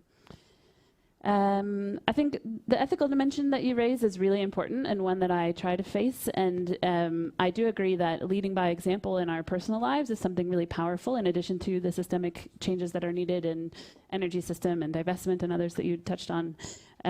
So actually, one example maybe of Kevin's impact, I was indirectly inspired by Kevin. So a colleague and friend of mine, Charlie Wilson, is a colleague of Kevin's from the Tyndall Center. And he stopped flying some time ago, or at least he made the commitment to stop flying within Europe. We met at a conference in Vienna, which I had flown to from Sweden in 2012. And at a conversation, one of these tacit conversations, I think the beverage of choice there was beer rather than coffee, but the same idea. One evening after the conference, having this conversation, I thought, okay, this is something I could really do. I could stop flying within Europe. And I'm part of a European project where I coordinate 12 case studies that are all around Europe. So I have had some creative adventures, and I would definitely have sometimes appreciated more administrative support in arranging these travels, but it's still a phenomenal opportunity. And I've really appreciated the chance to go to places like Edinburgh and from Stockholm actually to Lisbon by a couple days of train, and just organizing my life differently, planning things differently, and taking advantage of the opportunities to go to new places along the way, to slow down, to say no more often, which is a very good feeling. I definitely encourage you to try it. And to try to be more thoughtful about where can I really make an impact, and where am I really necessary, and where will I really add something unique to the conversation, or is this just a chance for me to have a jaunt to a new city for a 12-minute talk that maybe isn't so important. So really trying to confront that. I still do fly, I haven't given up flying. I come from the US, so I'm maybe part of the problem of this internationalization, that now I'm based here in Sweden, but my parents and my sister and many close friends are still in California. So my goal is to take no more than one flight for personal reasons a year, and no more than one for professional reasons. So in that case, I know that it doesn't justify. I agree that Kevin is right, that I am then saying that my convenience or family or priorities are more important than development for other people, and that does keep me up at night, but I haven't solved that problem differently, and I guess there are other moralities and other values beyond carbon, even though that one does motivate me very highly. So my mom would like to see me more often than once a year, and she complains about this. I also don't know what to do about other people's choices. So people who come visit me, or if my family flies to Europe, that's actually spending more carbon than I would if I went back to see them. But I can't tell them not to come, or I haven't been able to find a better solution. So it's not perfect, but I feel good about it. I think it's a step in the right direction. I know that, so Kevin's impact continues to propagate because some of our students actually have been inspired by this as well, and found some creative ways to fly less. The Flying Less campaign was started by some professors in the US. I've been a part of it for some time now, since the early beginning, I think, and they have a website, flyingless.org, a Twitter hashtag, and a Twitter account. And I really recommend it. I think they have a very good and thoughtful resources on their websites. There's a petition you can sign. There's also an FAQ that has a lot of good, well-researched, both anecdotal and scientifically supported information about the impact of flying less, how to deal with some of the conundrums, how practical as well as sort of philosophical approaches. So I can definitely recommend that. Yeah, and I think I can stop there. Thank you. And I suppose anyone tweeting about this seminar today could use that hashtag, hashtag flying less. Next, I think you came in next. She can use my microphone otherwise. Next up, we have Annalie Ekblom, the Director of the Center for Sustainable Development at Uppsala University and SLU. So, thank you. Varsågod. I think I'm fine. Okay, thank you. So I will try and comment all of you, actually. And thank you, Kevin, for a very refreshing talk. Yeah, my reflection is that actually universities, tragically, are very slow structures organizationally. So change happens very slowly, and we don't imagine that. We don't want it to be so. So I'm wondering if the radical agents in universities, they have been outside the structures, haven't they? They have fought the structures at the universities. So the challenge today is to continue to foster radical agents to grow, and we have several good examples, I think. One example is SEMUS in Uppsala, which is, student-initiated, student-run since 25 years in quite a traditional university, and they're still there. So best case scenario is that you have a kind of delayed response effect in academia. That something is happening, it's just that it's happening quite slow. So that's the hopeful, that's the sweetened pill. So one problem, I think, in academia is the reluctance of university that actually has state funding to set the agenda of research. So I see this as a general trend, at least in Sweden. They don't want to make priorities in research. They prefer to wait for the research councils to assess applications, and then they can decide, well, this is probably a good project. Let's fund this project extra.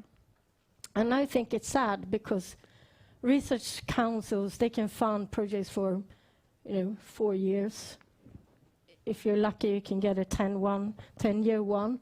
But universities are long-term structures, so they can actually set up and fund long-term research projects that can go for the long-term thinking of solving problems. But the way I see it, that's not what universities in Sweden do today. And maybe I'd be happy if someone could disagree with me, because that would make me really happy. There's also reluctance, I think, in academia to actually set the agenda in terms of being advocates. So we are continually being fostered as researchers, and we are fostering the students not to be activists, because we think that then we will taint our academic credibility.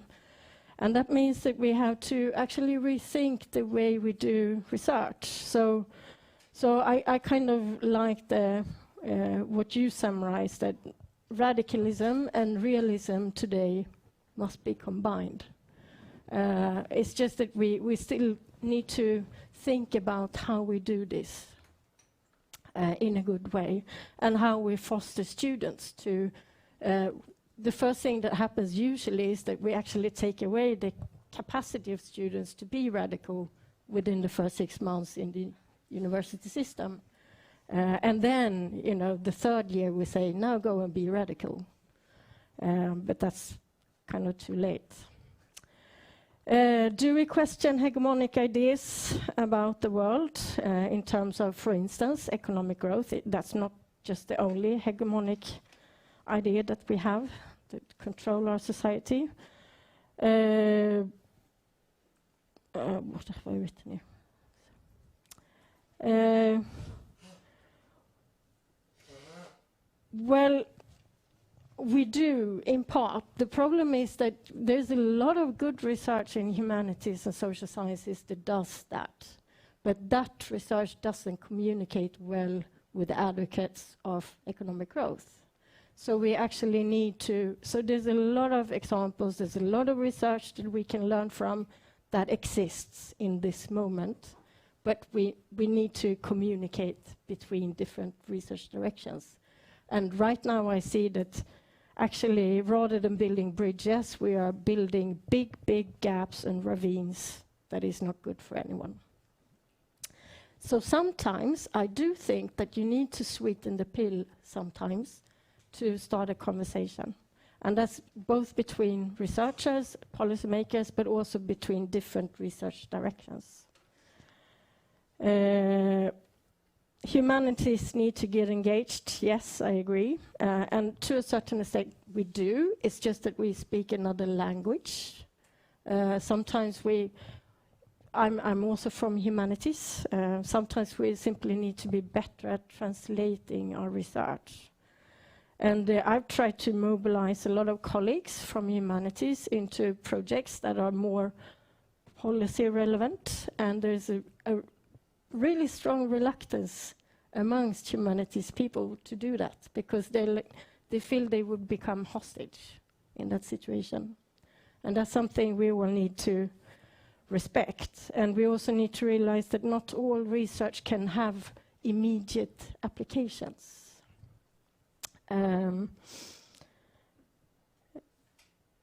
A lot of the time, research is forced to be quick.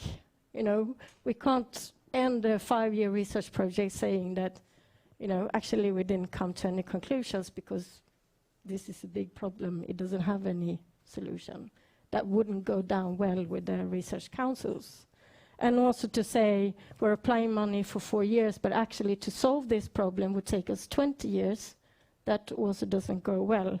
So, but if we're going to be really honest, maybe we can practice ways to actually say that and say that we look at a little bit or we do an exploration here. So you have to tell me if am I still all right for time? Yeah. Climate change has in fact invigorated research. There's a lot of us that has made careers out of climate change, and we've you know, found research directions in otherwise dead subjects that, you know, climate change kind of rescued. And of course we need to take responsibility for that as well. I'm not saying that it's necessarily a bad thing.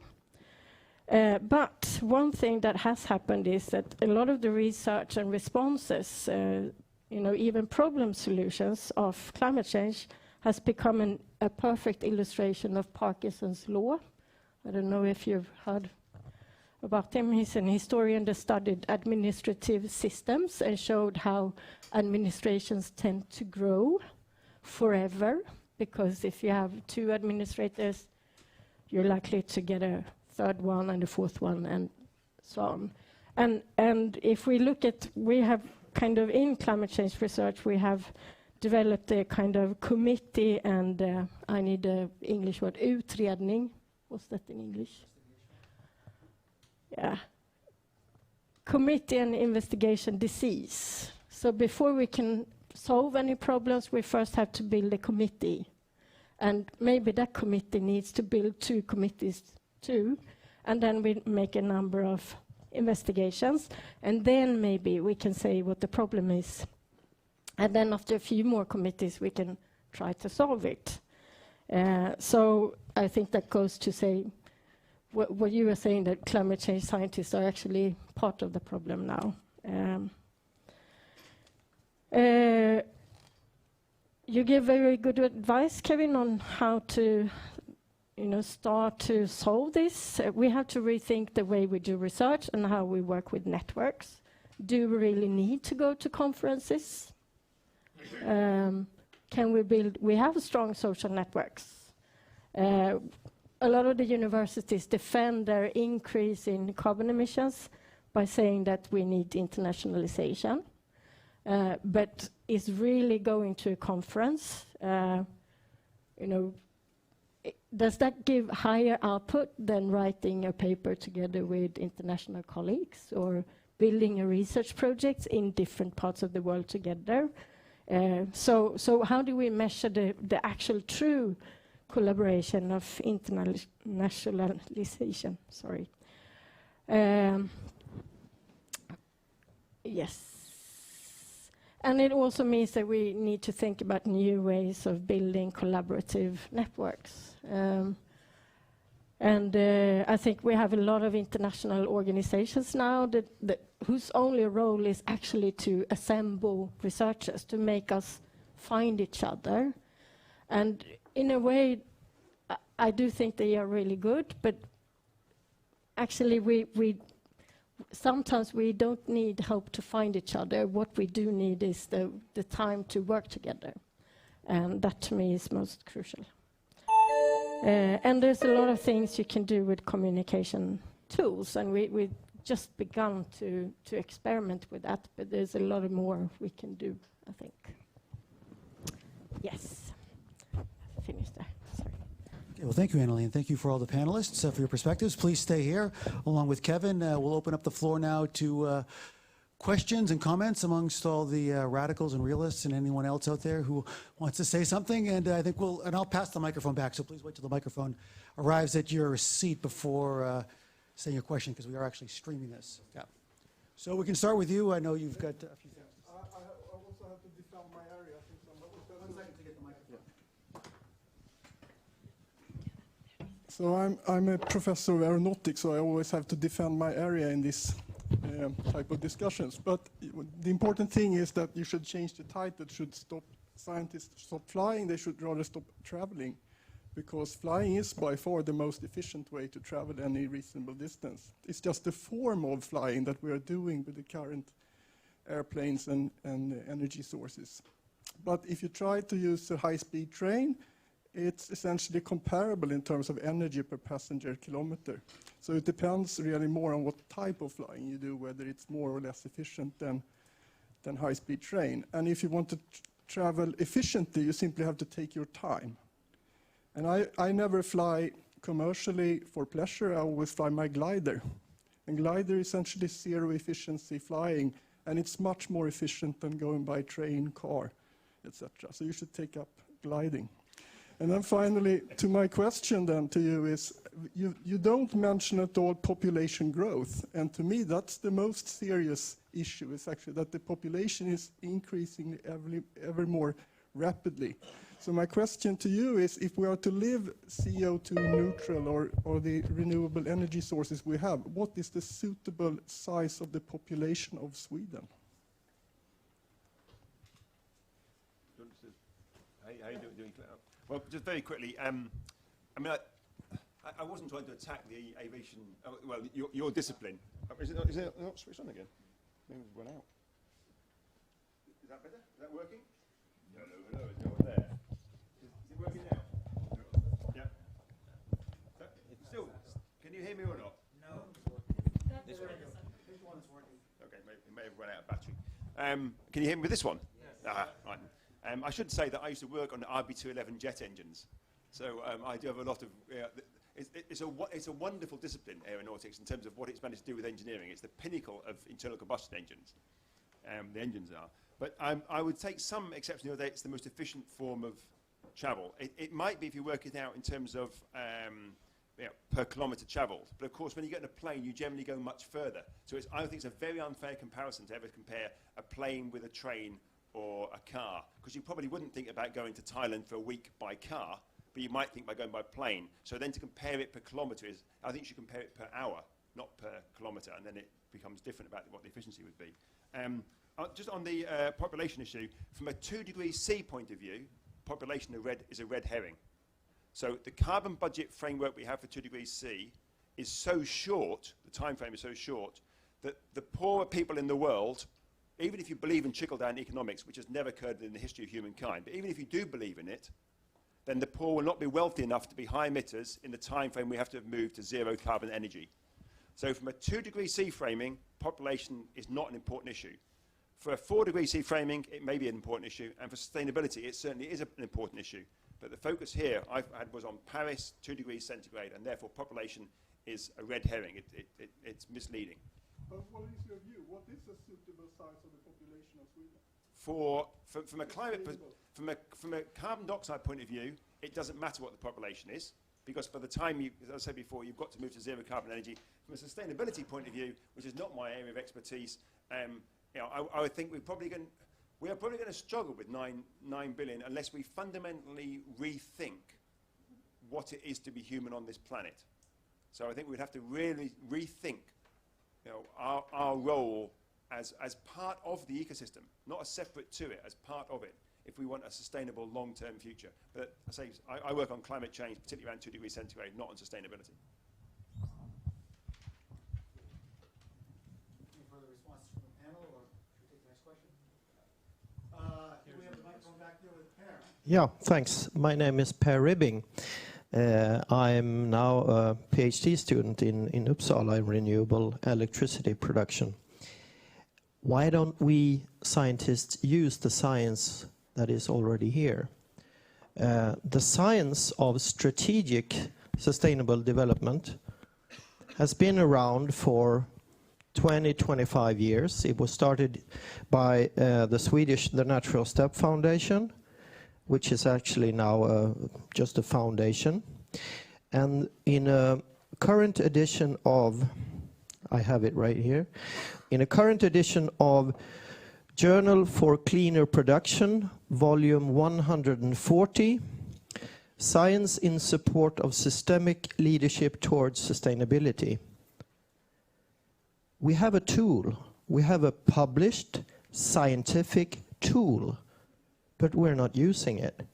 We're meeting, we're gathering at all these meetings, and we have different views and ideas of what is good and what is bad, and we even have questions like the gentleman over here saying that the population is the problem. The population is not the problem. You have to read. You know the natural step. You know what the scientific borders, sustainability principles, you know what they are. There's not a word in there about how many billion people that inhabit this planet or Sweden. We have a published scientific tool for strategic sustainable development based on pure science. Why don't we use it? Question to you, Anneli. I proposed to Uppsala University when I started there that Uppsala should be the first university of using this framework for strategic sustainable development. May I have an hour of your time so we can discuss it? The island of Åland, or you might even call it the nation of Åland, they are now in their political system using this strategic scientific tool. I suggest we use it. If we're scientists, why are we not using scientifically published methods? Instead, we are debating, we have different ideas of should we or should we not travel, should we or should we not eat meat, should we or should we bike or drive an electric car or not. We have millions of ideas. We will never have exactly the same solutions. That's why we need this framework. Is it okay, Anneli? Yeah. Okay. Thanks. Is there any responses from the panel? Or? Okay, and we have about 10 minutes or so, so if you please perhaps limit your questions or comments to 30 seconds or so, so we get any comments back into the out there. So, sir. Okay, so my name is Gunnar Landgren, and I'm a professor at KTH in semiconductor materials. And, I would like first to thank you for a very clear talk with a very demanding message. And so even if it's clear what you think we need to do, I saw very few hints, except stopping that scientists should stop flying, about how to go about it. So I wonder if, how would you, do you really believe that the 2-degree goal is achievable, considering the fact that during the period that you mentioned since the first IPCC report, every other parameter than maybe the climate has gotten much better. If you look at the global population, the population is not exploding. Hunger goes down, both in value, in percentage, and in absolute number. Literacy goes up. All the other parameters and are working very well. So, it's kind of an uphill way to argue for that we should now restrict ourselves in terms of globalization, in terms of efficient economy handling, and in terms of individual freedom. Who is there to decide whether I should fly or not, except myself? And I think if you are right, then the 2 degrees are not achievable.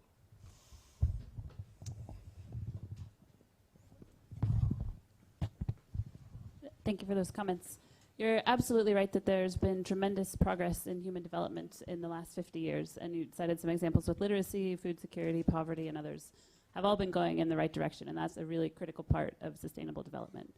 But another really critical part where things have been going in the wrong direction is in the natural world. So it's not only climate that's going in the wrong direction. Extinction rates caused by people are 100 to 1,000 times higher than they would be under a natural background.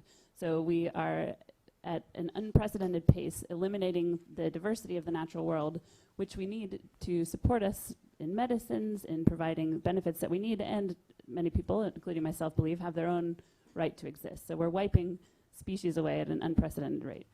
We use about a third of the ice-free surface of the land to grow food, 22% for livestock and 12% for cropland. That's an absolutely enormous scale that people have transformed the face of the earth. So the ecological signals are unfortunately going in the wrong direction, and that's systemic. It's not only about climate. And that ultimately undermines our ability to continue to support progress in human development. So I think recognizing that and living within the hard ecological limits of a finite planet is something we have to learn how to do. In terms of the 2-degree target, this is Kevin's area of expertise. How feasible is it? But my own view is we know we're in a speeding car heading towards a cliff going absolutely the wrong way.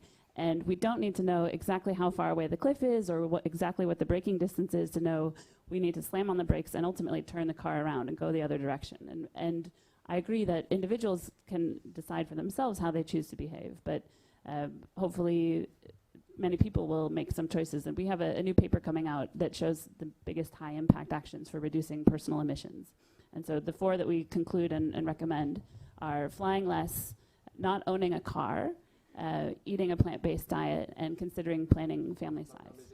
It's not that just that you say what people must do, but it's also you must come up with a scalable way of rolling that out that doesn't make on a daily basis life impossible for individual citizens or for companies or whatever, because then things will be getting even worse. Because after a while, we tried that in the some 150 years ago, in a sense. We have to be we have to say, you were saying then, we have to make things so that it won't be bad for companies, won't be bad for us. But we have to think the flip side of that is that by making things good for us, we may well be making things much worse for others. So if we drive a little bit less or fly a little bit less, we might say that's a bit difficult. If a company has to do something slightly different, that can be awkward. But that's not the same scale of change to a family living on the coastal strip of Bangladesh, dealing with increased severity of typhoons or increased sea level rise and more salinity in their soil so they can't grow as much crops. So what is a real benefit of academic world is that we have started to understand the linkages, maybe not in a one-to-one ratio, between what we do and how they impact other people. So whenever we say this will be difficult to do, we have to think, well, what is the flip side of that for the people who have been impacted? And it may well be that people like you and I will have to make some significant changes, and we may initially think of those as regressive steps in the quality of our life to help other people elsewhere. But we are a very small percentage of that population that are now incredibly privileged, that use an incredibly high level of resources to maintain our lives. So, from an entropy point of view, we're pretty disastrous. We're not saying for the majority of people that change has to occur. For most people, we would hope to see an improvement in their quality of life. But for some of us, in the ways we would normally measure our lives, we will have to see some significant reduction in those normal measures of quality of life in the short to medium term, whilst people put low carbon supply in place. And just say about the individual, the individual is only important as a catalyst to system change. Kim's emissions, or my emissions, or anyone else's emissions, are in themselves fairly irrelevant, with the odd exception. But what is important is that when we make these changes, we start to instigate changes with our institutions, within other colleagues, and that can therefore give examples to governments who put the policies in place that could do things like have a frequent flyer levy, which would very dramatically reduce how often people flew. So our job as individuals is to guide a system change. It's not for a collective of individuals to bring about the change itself. Okay, we have only a few more minutes left, and we have a couple of questions, I think, in the back. I think she's first, actually. Oh, sorry? She's here in the back. Towards you. Mike passed you by several times. Yes. I came here because of the question, should scientists stop flying? And I think the message is very clear here from Kevin, that what we need to do is not just stop flying ourselves, but we need to immediately stop fostering frequent flyers in our students, and PhD students are our next generation of colleagues as well. And that's where I think we need to bring that message on, but we also need to understand that that is something about changing the culture. We can't expect this to just be done individually, because that will be to give up opportunities for experiences, for careers, for social life. So it has to be a change in culture at universities. And it can't just come from below, from a few environmental activists. We need now to get that to the leadership, for them to tell how to reconcile internationalization and sustainable development. Those are key goals that we have on the agenda, but how do they go together? Not very well so far. And I also just want to take the chance to raise the second question there. If you looked at Kevin's graph before, and also what you were saying, food system and the environmental impacts of food, which is not just climate, but water and land and other things, is number 2. And I'm going to work on that here at KTH, and anybody who wants to join on that journey is very welcome. We really just have a couple minutes left. I don't know if we have any brief comments from the panel on the remarks there, and then David Can I? has a question comments as well before we. Can I say something very briefly? I mean, I don't want to I mean, it's not that I want to, contradict the point. However, just for the sake of the discussion, I am just a little bit worried when we put everything on the issue of stop flying.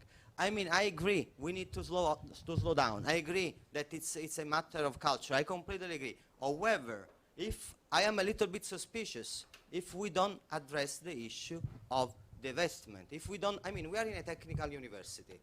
What do we think about training our engineers? Is it okay to work for a fossil fuel company? Is it okay? I mean, which kind of knowledge are we passing? I mean, just, focusing on, please stop flying, behave good, be, a little bit, some kind of, self-restriction. I agree. I don't want to, to make these things like looking bad. As I said, individuals are crucial. However, I wouldn't, I mean, maybe I have much bigger ambition for university. I think that we need to completely decouple our research and training from fossil fuel, and this is what I think. So flying is part of the issue. If it's everything, I get, how can I say, anxious. Just want to say I completely agree with that. I mean, because of the focus today, it was more about transport and so forth. Is this working again or not? Yeah, it is. Okay. But I do think the issues of divestment are hugely important, and it's not just about divestment. I've been involved in Manchester University trying to persuade them to divest, and we have a committee looking at this. But some of the other geologists, and they're typically geologists that I've engaged with here, who are concerned about divestment, think that the problem for them is that it's a slippery slope. They think they will then no longer get research money from the fossil fuel companies to help them get more extraction of fossil fuels. And actually, of course, it is a slippery slope, and it needs to be a very rapid slippery slope. We should not be taking money from the oil companies. If the oil companies want to fund research into wind turbines, then we could think about that, though of course they will use that as a greenwash for still producing oil. But maybe that's not so bad. But if the oil companies want to say, how can we extract more fossil fuels when we know we have to keep 80% of current fossil fuels in the ground if we have any chance of 2 degrees centigrade, then that is irresponsible of governments to do that. We do not fund research into cluster bombs. So why are we funding, why we don't carry out research on cluster bombs? So why are we carrying out research into extracting more fossil fuels? We must have a more stronger moral code in our universities about what it is we do and do not research. And I think we have to question this concept of academic freedom there, because there clearly are some areas where we already do apply a moral code, and that we don't apply it to fossil fuels, but we do apply it to weapons, I think is a dilemma that we need to resolve. Okay, David, very brief. Yep. Question, comment, please. Thank you. I'm David Nilsson, researcher here at KTH. I was just trying to or I was hoping that you maybe could send a message also to the university leadership, and we're just, so that would sort of be a fly into to Sigbrit is going to wrap up also. Because Kevin, in your talk, you said that there was going to be, or you asked, are the universities leaders or laggards, right? And when it comes to walking the talk, obviously we are laggards. And you've also said that we need to reduce by 12% every year the emissions. And KTH currently is looking at reducing 20% over 5 years. So that is clearly, being behind. Now, what are the incentives that could change our behavior, either at departmental or university or even individual levels? What kind of incentives, what kind of values or, I don't know, rules, incentives could you build into universities that would actually give, that would actually make a difference?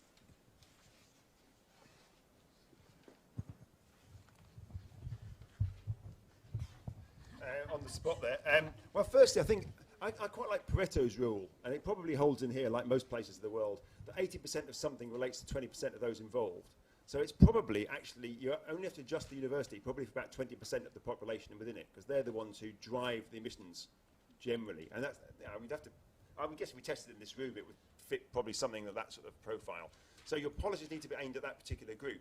So if Peter Kalmus's bar charts are right, and understanding the numbers are important before you start to think in some sort of detail of what you would deliver, and climate and flying is a very important part of our emissions burden within universities, and we must bear in mind, we must think about scope 1, scope 2, and scope 3 emissions, not just scope 1, which is just our direct energy consumption. We have to think about the electricity we might buy in, that's emissions come from elsewhere, and then procurement and aviation. These are our scope 3. And always, the details here are actually quite important. The sorts of questions you're raising require us to understand that detail. Now, I don't know how well accounted for the carbon that is within a KTH. If it's, most universities are very poorly accounted for. They understand scope 1. Manchester understands scope 1, and has a feeling its scope 3 is much bigger than scope 1, so it ignores it. Now, that is really unhelpful. You need to get a good understanding before you look at the detail. But given the Pareto's rule, the 80-20 rule, and given once we've got the carbon budgets, the carbon emissions, and understanding of those, I think we can start to sort of sketch out what those policies might look like. At a societal level, I think a frequent flyer levy is a real opportunity here, so that your first flight's at normal flight price, the second flight is twice the price, the third flight is 4 times the price, and it basically is exponential increase. And that allows poor people, or in our universities if we did that, it would allow PhD researchers to occasionally fly, but it would severely curtail professors flying regularly, because it would be a massive chunk taken out of their research budget. So we could start to do that within universities, that you have an escalating tariff, a rapidly escalating tariff for activities that meant increased emissions. And I think feedback systems are quite good here, because if the money that's taken from you, or whoever it happens to be the high emitter, is then given to your colleagues who are low emitters, there becomes a really strong incentive from both directions. I think we should also recognize David Nielsen as the initiative taker for this seminar today. Which I think has been really fascinating discussion, great panel, great keynote speech from Kevin. So thank you, David, for arranging this. And I'd like to introduce our final speaker, providing concluding comments. We're very fortunate to have the president of KTH here in attendance this morning, Professor Sigbrit Karlsson, the 19th president of KTH Royal Institute of Technology. Professor of Polymer Technology. She's recently returned to KTH as president. She's had a long career here prior, serving as vice dean from 1996 to 2004. She was the director of studies at KTH. She's also been the vice dean responsible for strategic education issues from 2008 to 2010. And she's also served as the vice dean of faculty and was responsible for undergraduate studies at the School of Chemical Science. So, Professor Karlsson, please, concluding remarks.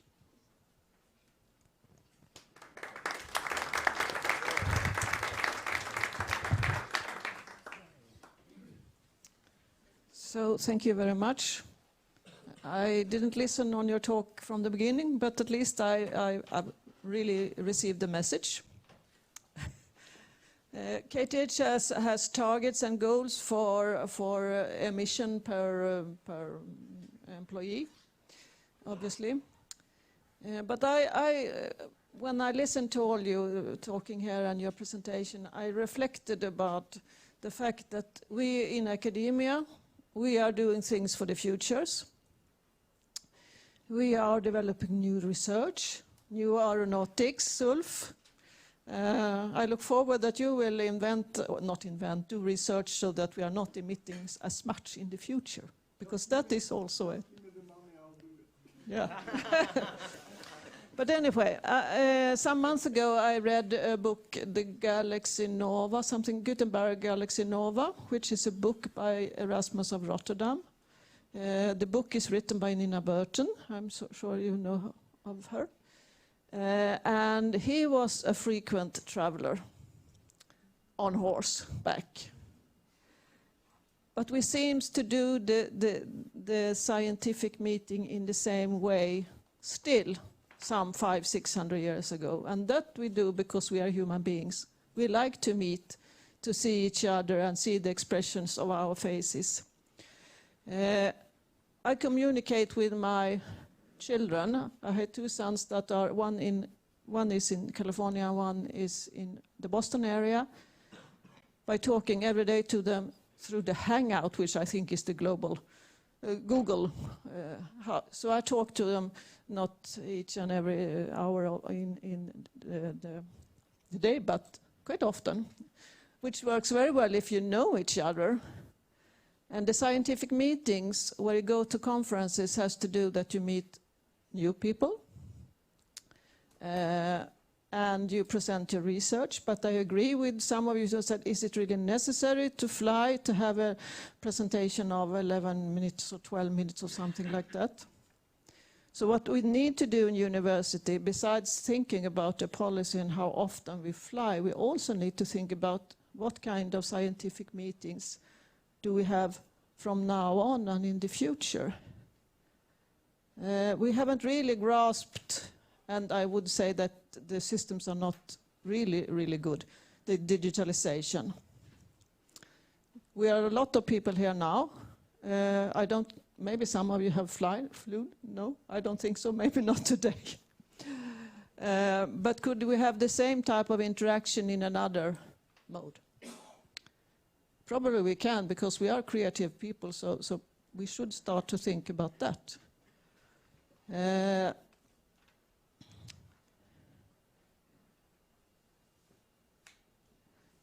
What I tend to find with flying, I'm sorry, Ulf, again, because you're on an audience, is that it's quite exhausting. Not only taking into account the CO2 emission, but it's quite exhausting. There is a lot of regulation before, and a lot of things you have to do before you're really in the plane. So I would like to put a health aspect also on this. Traveling slowly means usually that you're traveling in your own pace. So that is another aspect of flying less.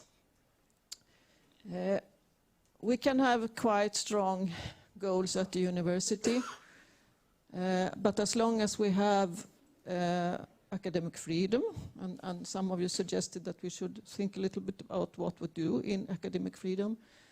I think also it's important that both PhD students and professors can travel.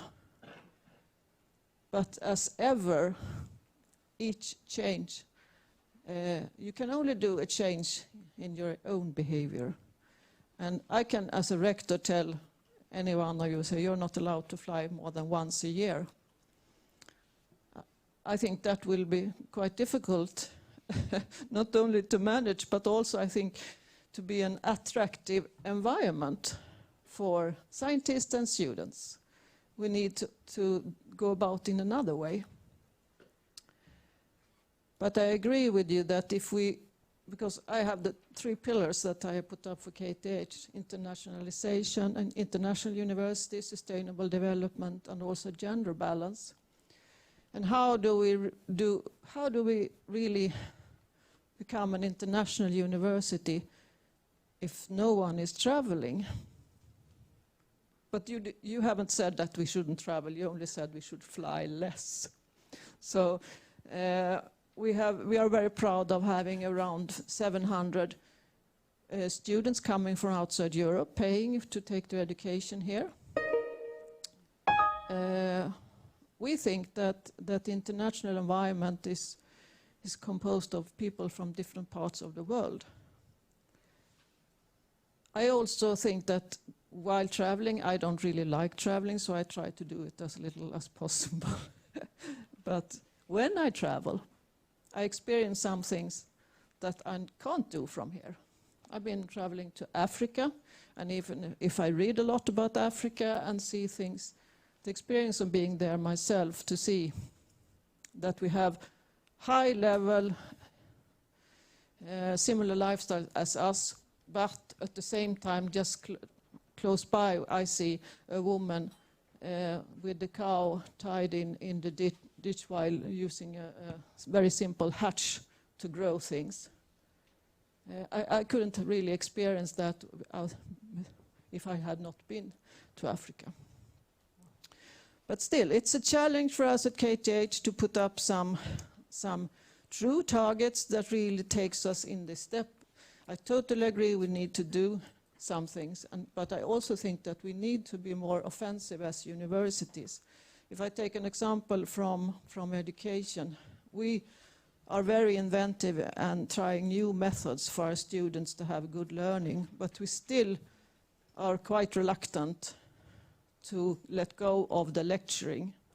Although that lecturing started once upon a time because we didn't have books and information, and that was the way to have information going, but we still keep the old things. So we still keep Erasmus of Rotterdam's way of traveling to scientific meetings, even if we could have invented or thought about something new. We have a lot to think about in order to reach this, because we need to do things about climate and everything else. And we are creative people, so I think universities should be the forerunner. It's also like that we have global companies that keep their global companies together by having advanced digitalization where they have regular meetings, and not everyone is traveling around to every sites in the world. They are having meetings through the computers. So we could also think about new ways to have and do teaching and scientific meetings. Thank you very much for a very inspiring talk, and you also in the panel. I think we will have some things to talk about in the future. We are doing a new strategic plan for KTH, so this was, at least for me, an eye-opener. Thank you very much.